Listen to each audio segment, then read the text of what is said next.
ওই মা যখন সন্তান বনিষ্ঠি হতে চলে যায়, মায়ের যখন প্রসব বেদনার টাইম হয়ে যায়, মা তার স্বামীকে ডেকে বলে, স্বামী গো, আমি আপনার সঙ্গে যদি কোনো রকম বেয়াদবি করে আপনি ক্ষমা করবেন, মাফ করে দিবেন। শ্বশুর শাশুড়ির কাছে ক্ষমা চায়, পাড়া প্রতিবেশীর কাছে ক্ষমা চায়। কেন বাচ্চা জন্ম নেওয়া ওটা দ্বিতীয় জন্ম তোর না রে বাবা।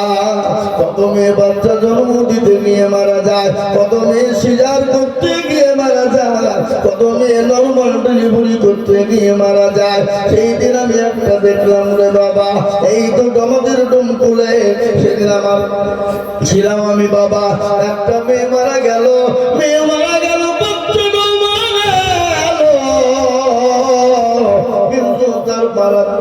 দেখলাম বাপের কি করল, মা বলে আল্লাহ তুমি আমাকে একটা মেয়ে দিয়েছিলে, আমি আদর করে যত্ন করে বড় করে বিবাহ দিলাম, আল্লাহ বাচ্চা হতে গিয়ে আমার মেয়েটাও চলে গেল, লাতিটাও চলে গেল, আল্লাহ তুমি যদি আমাকে একটাও দিতে যে কোনো, তো আমি সবুর করে থাকতে পারতাম। মাবুদ গো, আমি কি করে থাকবো আল্লাহ। কিন্তু শুনলেন তোমার বাচ্চা হতে গিয়ে মারা যায়, আল্লাহ নবী বিশ্ব নবী বলেছেন ওই মেয়ে বেশন শহীদি মর্যাদা পাবে, ওই মেয়ে আল্লাহর বেশন জান্নাতের দরজায় তিনি ঢুকে যাবে।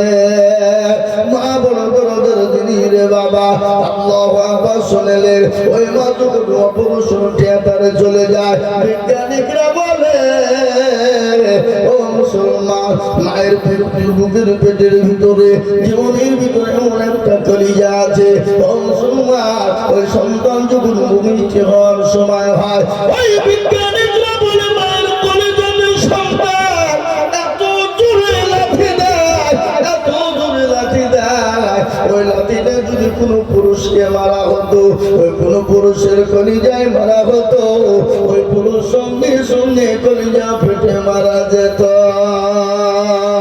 মায়ের কলিজাতে সন্তান যখন লাথি দেয়, রক্তের ভূমিকানি ছুটে যায়, কেজি কেজি তাদের তারা রক্ত ঝরে যায়। ও মুসলমান বিজ্ঞানীরা বলে ওরকম রক্ত যদি কোনো পুরুষের শরীর থেকে সরে যায়, মানে পুরুষ রক্ত সব হয়ে মারা যেতে পারে। এ মুসলমান গো, তারপরে যখন সন্তান ভূমিষ্ঠ হয়ে গেল, মা 1 মাস 2 মাস 3 মাস সন্তান বড় হওয়া না পর্যন্ত মা রাত্রি জেগে থাকে, মা ঘুমাইতে পারে না। কেন? আমার বিবি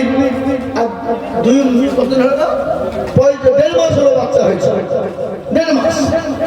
আমি তো জলসা করে রাতে বাড়ি যাই, রাত্রি 12টা 1টা 2টো 3টে পর্যন্ত আমি বাড়ি ঢুকি। বাড়িতে গিয়ে দেখছি ছেলেকে কোলে করে নিয়ে আদর করে, ছেলেকে কোলে করে নিয়ে রাত্রি 12টা 1টা 2টোর সময় আদর করে। ছেলে ঘুমায় না, মা ঘুমায় না, ছেলে কাঁদে, মা তাড়াতাড়ি কোলে তুলে নিয়ে বুকের দুধ পান করা। আমি রাত্রি 12টা 1টা 2টোর সময় যখন বাড়ি যাই, আমি বাড়িতে গিয়ে ডাক দিয়ে বলি অমুকের মা চোখ হলো, বলে হাসতেছি, দরজা খুলছি, বলে এখনো ঘুমাও না, বলে কি করে ঘুমাবো, আমার কলিজার সন্তান তো এখনো ঘুমায় না। মায়ের কষ্টের শেষ নাই, বাচ্চা মা থেকে নিয়ে ও মুসলমান বাচ্চা মানুষ না হওয়া পর্যন্ত মায়ের শরীরে শান্তি নাই। ওই মাকে যারা গালি দেয়, যারা মাকে মারে, যারা মাকে বাড়ি থেকে বের করে দেয়, তাদের মতো আপনার কোরআনগার সন্তান এ জমিনের উপর থাকতে পারে না। তাই মুসলমান দরদি আমার ভাইয়েরা, আল্লাহ ওয়ালা দিন ওয়ালা ঈমান ওয়ালা, মা কত দরদের জিনিস আর একটু আপনাদের শুনিয়ে দিই। আল্লাহ নবী বিশ্ব নবী বলেছেন মেয়েদেরকে মাকে মেরো না। কেন জানো? মা বড় আদরের জিনিস। মা যদি একটা বার তোমার জন্য বদুয়া করে দেয়, তুমি তো জাহান্নামে চলে যাবে। তুমি যতই নামাজ পড়ো, রোজা করো, কলমা পড়ো, জিকির করো, তাসবিহ করো, মাকে যদি গালি দাও, মাকে যদি তুমি মারো, তোমার জন্য জাহান্নামটা ওয়াজিব হয়ে যাবে।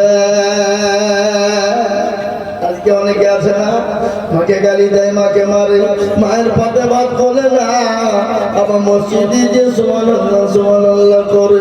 আল্লাহ বলছে একবার মরে দেয় তোর হুলকে মেরে মানজা ভেঙে দিব। তোর কোনো ঠিক না বলে কোনো কথা নাই ভাই। মায়ের দোয়াই সুলতান আল্লাহর ওলি হয়ে যায়, মায়ের দোয়াই সুলতান আল্লাহর ওলি হয়ে কিরকম আল্লাহর ওলি শুনলেন। একদিন বাইজিদ বুস্তামি রহমাতুল্লাহ আলাইহির একটা ঘটনা মনে হয়ে গেল। গভীর রজনী, বাইজি শুয়ে আছে, মা শুয়ে আছে, ঈর্ষা লেগেছে, পিপাসা লেগেছে। মা ডাক দিয়ে বলে বেটা বাইজি একটু পানি দে, একটু পানি দে রে বাবা, আমার পিপাসা লেগেছে, আমার নলিটার মতন শুকিয়ে গেছে বাবা। ছোট ছেলে বাইজি আকাবির করে উঠে দেখছে পানিতে পানি নাই। পানি কোথায় পাবে, কোন জায়গা থেকে পানি আনবে? অনেক দূর পানি আনতে চলে গেলেন। পানি আনতে যাওয়ার পরে পানি নিয়ে এসে মায়ের কাছে এসে দেখছে মা ঘুমিয়ে গেছে। বাইজির গ্লাসে পানি নিয়ে দাঁড়িয়ে রয়েছে। মা কিন্তু পানি, মা কিন্তু ঘুমায়, বাইজি কিন্তু মাকে ডাক দেয় না। মা ঘুমিয়ে আছে, তা ঘুমিয়ে থাক, আমার যখন চেতন পাবে পানি চাইবে। বাইজিদের মা ঘুমিয়ে রয়েছে। ফজরের আযান হয়ে গেল। আসসালাতু খায়রুম মিনান নাওম। এর মানে কি? তোমাদের নামাজের থেকে ঘুম উত্তম নাকি? ঘুমের থেকে নামাজ উত্তম, কিন্তু আমাদের সমাজ, আমাদের মুসলমানেরা বেলা 8টা 10টা পর্যন্ত ঘুমায়, ফজরের নামাজ পড়ে না। পড়ে গেল কথা কয়, ফজরের নামাজ যদি কেউ না পড়ে আল্লাহ তার চেহারা থেকে নূরকে তুলে নিবে, তার চেহারা খারাপ হয়ে যাবে। মুসলমান আজকে বেলা রাত্রি 1টা 2টো পর্যন্ত আমরা থাকি, মোবাইল চালাই, কিন্তু নামাজের আপনার আজানের টাইম হয় তখন ঘুমের আরো জোর চলে না, চলে না, চলে বলো। মুসলমান জীবনের কোনো মূল্য নাই, কখন চলে যাবা। নামাজ পড়ো রে যুবক, নামাজ কবে পড়বা, কখন নামাজ তুমি শুরু করবা? বিশ্বাসের বিশ্বাস নাই, চোখ দুটো যদি বন্ধ হয়ে যায়। কেমন করে ঘুমাও তুমি ফজর করে কাজা, কেমন করে ঘুমাও তুমি ফজর করে কাজা। এমন তো হতে পারে জোহরে জানাজা মানুষ, এমন তো হতে পারে জোহরে জানাজা। হতে পারে না? কথা বলেন।